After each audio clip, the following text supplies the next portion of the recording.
Hello guys, Mike Volkin here with Freelancer Masterclass. Today we're going to be talking about freelance training consulting, how and why you should hire one, and maybe some reasons why you shouldn't, and some things you should look out for before you hire one and start to evaluate them. So let's go ahead and discuss.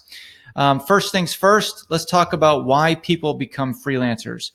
There's three main reasons, and working with I would say hundreds of freelancers at this point, I would tell you that there's three main reasons that people want to become freelancers. Number one, to make more money, right? It's called the side hustle for a reason. Most people start out doing side hustle work, then they find out they can do make a lot more money doing it, and they just try to transition into full-time work.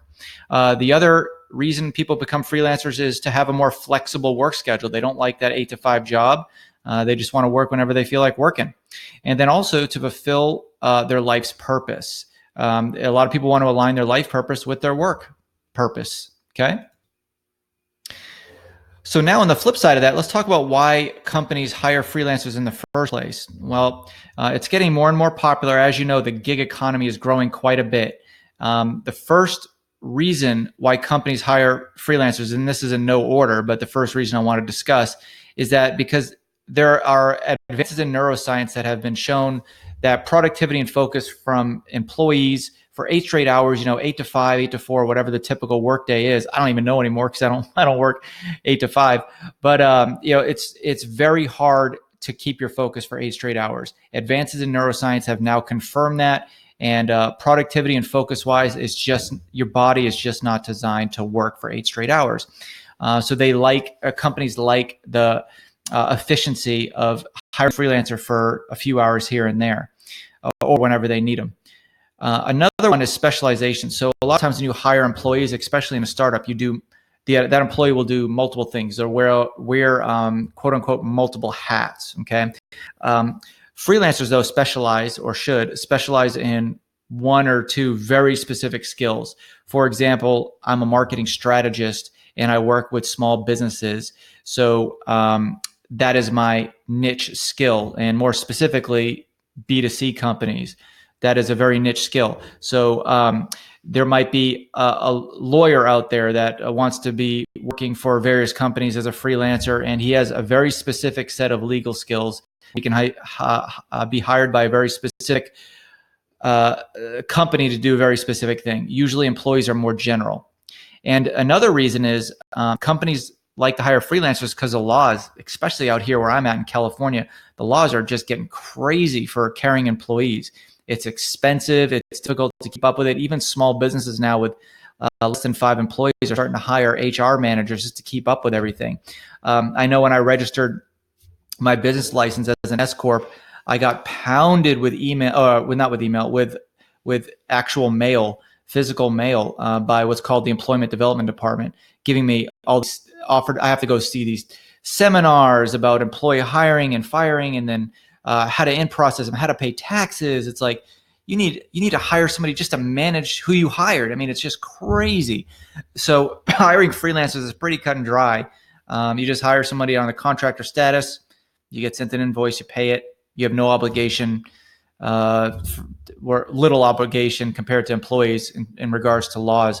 But thanks to California, I'm being sarcastic, the politicians are really trying hard to make freelancing very difficult. They just passed a law that is absurd. I won't go into it on my soapbox now, but there's even more laws and legislation that's going to make freelancing very, very difficult. No one's really stepping up for the voice of the freelancers. So it's a problem, and politicians aren't entrepreneurs. They don't get it. They just see that we generate money and they want some of that money. So to them, it's legal. To me, it's criminal. I've already paid enough in taxes, especially out here in California. But again, won't get on my soapbox. That'll be a podcast for another day. Why hire a freelance training consultant? Well, you've heard of entrepreneur consultants. I'm one myself, entrepreneur coach. But now lately I've been doing a lot of freelance training because I own Freelance Masterclass. So I boil my freelance training into 3 main avenues. 1, I want to make you more money. 2, I want to get you a more flexible work schedule. And 3, I want to help you fulfill your life purpose. The same reasons why freelancers become freelancers. Okay, they're aligned. Fulfilling your life's purpose is very important.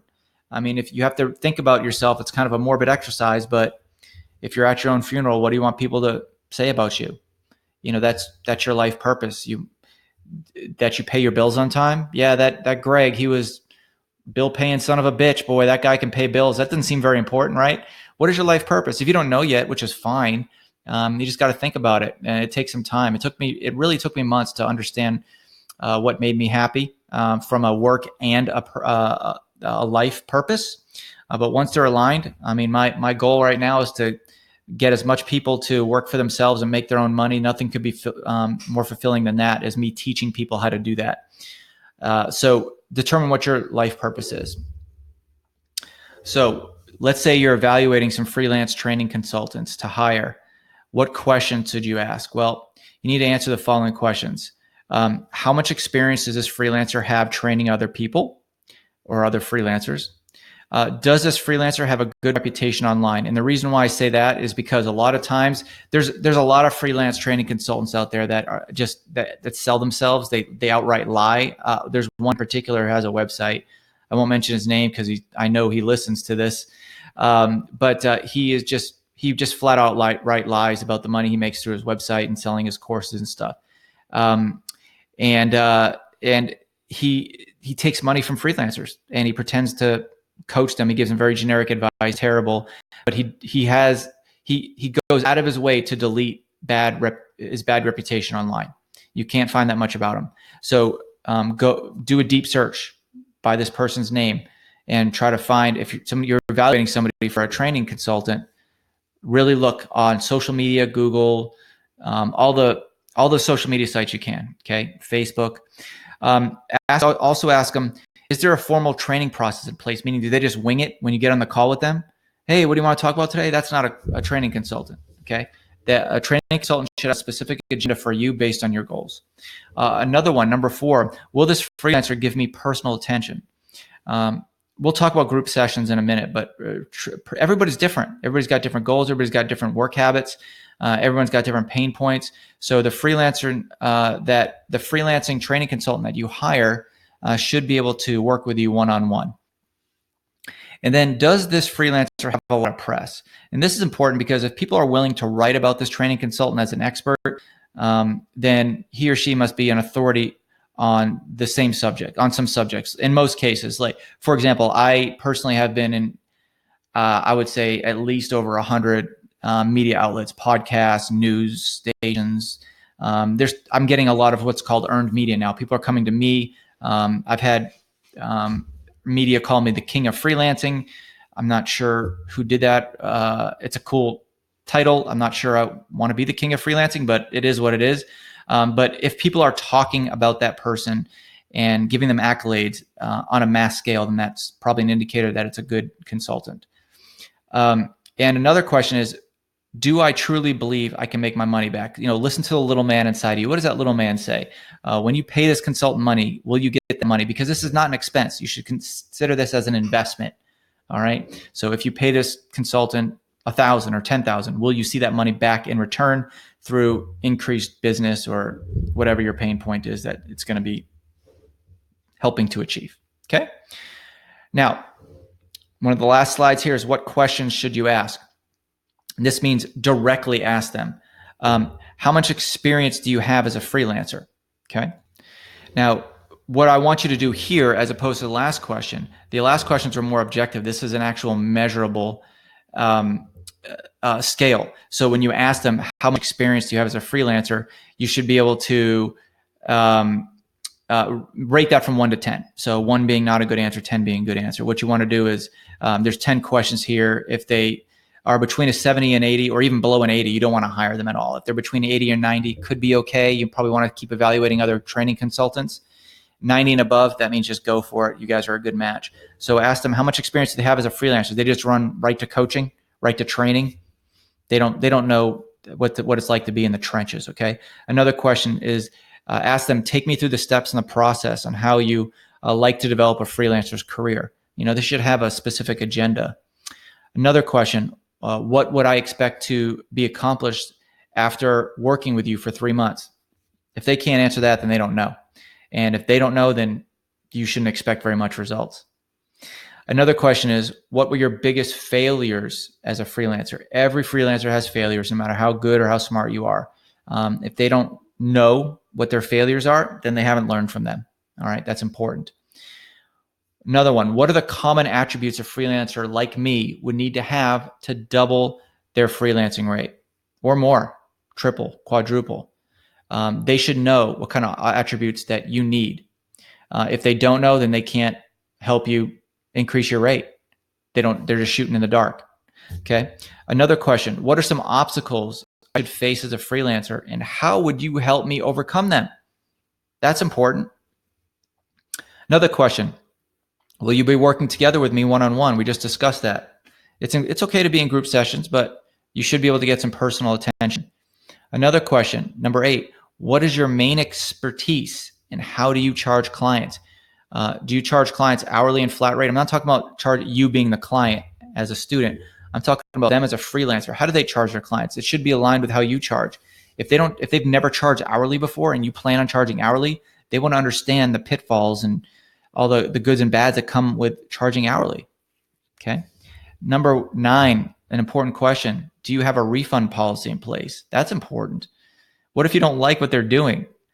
Can you get your money back? What if they made all these promises like, yeah, I'll return all my emails within a day, and they go 3 or 4 days without returning email consistently, or they miss meetings? Ask for a refund. Okay, have a written refund policy. And the last question I would recommend, and again, you're going to rate these all from 1 to 10, each individual question, is do you work in a particular industry? Now, this is important because if a freelancer works in the B2B industry, business to business, and you plan on working in the B2C industry, business to consumer, or even the B2G, business to government, you want to make sure you're aligned. You don't want to hire a freelance training consultant if they only have experience in B2B and you're working B2C. There's idiosyncrasies there that you have to know, and they cannot train you on how to overcome that. So the last slide I'd like to talk to you about today is, are group sessions okay? Yes. The reasons why they do group sessions is because, as a training consultant or even as a freelancer, your time is your money, and there's only so many students you can help over a 8 or 10 hour workday. Okay. So myself, I do group sessions because I want to help more than 10 people in a day if I choose to work 10 hours, which I rarely, if ever, do. So I want to be able to help 100 people a day. So I hold group sessions because there's a lot of common issues that come up. Every day I get the same issues from a freelancer. There's commonality. And then we could do Ask Me Anythings. We can have guest speakers. There's a lot of different things that we can do where you'll still get the value being in the group, but you'll get that one-on-one attention to me with me if you do one-on-one sessions. So we have group sessions and one-on-one sessions, but make sure there's a nice mix of both. Okay, don't just do the group sessions only and then not expect to want to do any one-on-one sessions if you want personal attention. Okay, so how and why to hire a freelance training consultant? There's your ticket. Take this advice and run with it. Good luck.